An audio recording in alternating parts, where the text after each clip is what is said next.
counting the days until summer again. For me, it was almost like winter didn't count. My whole life was measured in summers. Like I don't really begin living until June, until I'm at that beach in that house. Conrad was the older one by a year and a half. He was dark, dark, dark, completely unattainable, unavailable. He had a smirky kind of mouth, and I always found myself staring at it. Smirky mouths make you want to kiss them, make him mine. The way he affected me was still the same.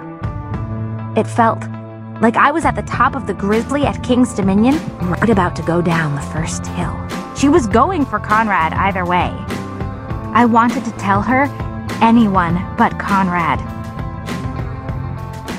I'd nursed a crush on Conrad for whole school years. I could survive for months, years, on a crush.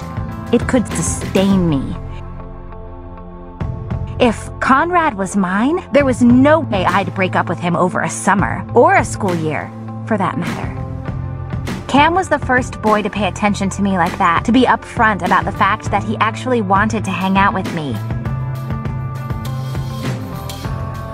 Things had been weird with me and Conrad, and also with me and Jeremiah. An impossible thought crept its way into my head. Was it possible they didn't want me with Cam? Because they, had feelings for me? I think I stopped breathing. We were sitting in perfect silence, and Conrad Fisher was playing with my hair. Conrad had a way of looking at me, at you, at anybody, that made everything unravel and want to fall at his feet.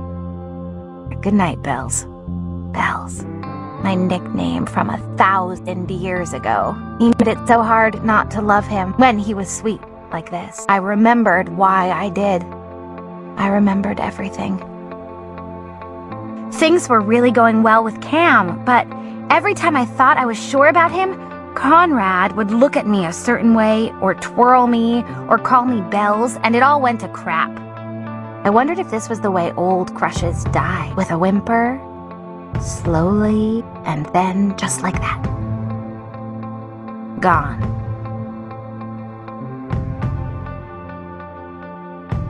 Here I had this really great guy who actually liked me, and deep down inside I was still hung up on Conrad. There, that was the real truth. I had never really let go. I know you've always liked Conrad, but you're over him now, right? I don't know, I whispered. But why? He doesn't see you that way. I do. I know, I wish I didn't, but I do. I still do. Jeremiah was right. I did love him. I knew the exact moment it became real, too. I will love this boy forever. I've loved you since I was 10 years old. You're the only boy I've ever thought about. My whole life, it's always been you. You taught me how to dance.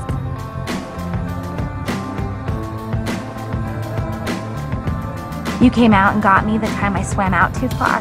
You remember that? You stayed with me and you pushed me back to shore, and the whole time you kept saying, "We're almost there."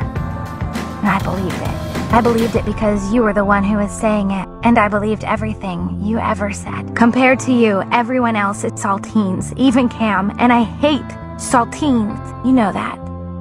You know everything about me, even this, which is that I really love you. Well, you shouldn't. I'm not the one. Sorry. Susanna was crying the other day because of you. She could barely get out of bed. Do you even care? Do you even know how selfish you are? Conrad stepped up close to me, so close our faces were nearly touching, like he might either hit me or kiss me. I could hear my heart pounding in my ears. I was so mad, I almost wished he'd hit me. I knew he'd never do it, not in a million years. He grabbed my arms and shook me. And then he let go just as suddenly. Aren't you supposed to be nice to me now? Like the way you were for Jer last night? You're the most selfish person I ever met. I can't believe I ever thought I loved you. His face turned white. He opened and then closed his mouth. And then he did it again. I'd never seen him at a loss for words before. You'll look after him, won't you? Who? You know who. Yeah, good. He needs you. I didn't ask who he was. I didn't need to. The boy I thought I knew so well was gone. He looked so lost. I felt that old lurch, that gravitational pull, that desire to inhabit him. Like wherever he was in this world, I would know where to find him, and I would do it and take him home. I would take care of him.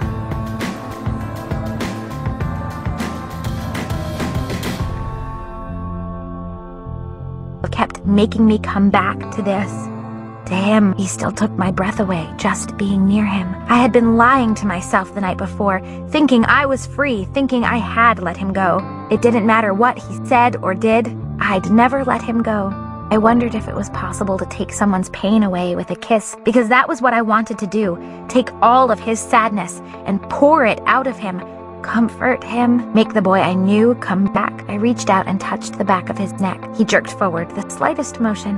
But I didn't take my hand away, stroking the back of his hair, and then I cupped the back of his head, moved it toward me, and kissed him, tentatively at first. And then he started kissing me back. His lips were warm and needy. He needed me. My mind went pure, blinding white, and the only thought I had was, I'm kissing Conrad Fisher, and he's kissing me back. I do think about you. You know that. I just can't. Can you just be here with me? I loved Conrad, and I probably always would. I would spend my whole life loving him one way or another. Maybe I would get married. Maybe I would have a family, but it wouldn't matter. Because a piece of my heart, the piece where Summer lived, would always be Conrad's. This might be our last summer here, I said suddenly. No way, Jeremiah said, floating up next to me. Conrad's going to college this fall, and you have football camp, I reminded him. Conrad shook his head. It doesn't matter. We'll always come back, all of us.